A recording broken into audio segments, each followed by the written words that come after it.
What's up, everybody? It's Zach with Seymour Duncan. I'm at NAMM 2024 with Ciano Cioffi. Tech to the stars. You've worked with Blondie, your bass tech for Incubus, tech for Front Bottoms, a lot of great artists that we've worked with at Seymour Duncan. How are you, man? Great to see you. I'm doing good. I'm a little NAMM'd out. Can't talk straight. Seen a lot of people playing guitars and stuff, but there's a couple guitars in here, but we're having a blast. Wanted to talk to you about some of the success you've had running PowerStage for some of the artists that you work with.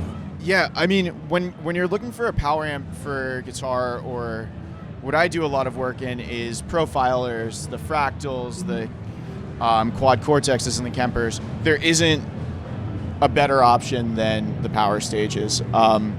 They sound great, they look great, and they work, which in my line of work is the most important thing.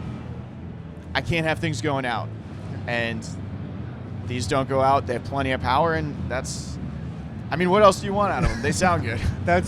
Love hearing that. I'm so glad you've had such a good experience with them. Tell me a little bit about one of the signal chains that you've run that involved PowerStage. Okay, so the main rig we were running with Incubus for bass was we had two Kempers. One was the powered Kemper, and one was the unpowered Kemper.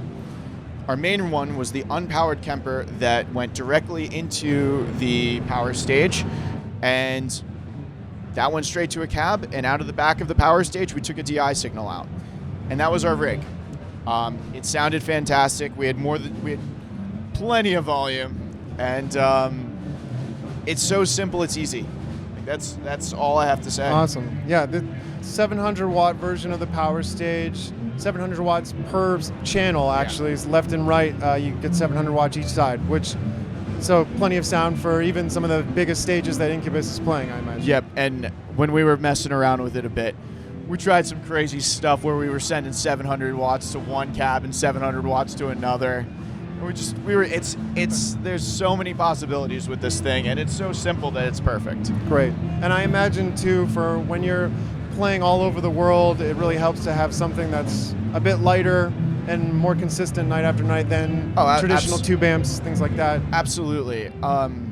Listen, if we're gonna get into this conversation, I grew up working at a studio that had all the vintage gear in the entire world.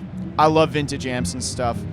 On stage, having the consistency of these digital amps, and honestly, they're starting to sound a little bit better because you don't have all the bleed from all the other mics. Right. That's kind of where I'm at with them. Fantastic. Great. And you have one modeler in particular that you've been really liking lately. So I'm a Kemper guy. I love all of them, but Kemper is my bread and butter. This is the new Kemper. It is tiny as anything, and it pairs perfectly with the new PowerStage. This is the stereo model, right? Yeah, PowerStage 100 stereo. We just launched this at NAMM 2024. And yeah, very similar size factor. I mean, guys, like, keep holding this right. Yeah.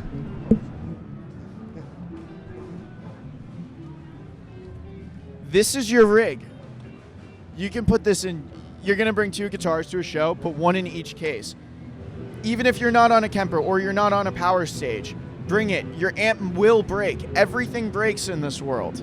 Like, this is all you need to still be able to play a show, and honestly probably sound better than your amp. That's all I got to say. I think we can take Ciano's word for it.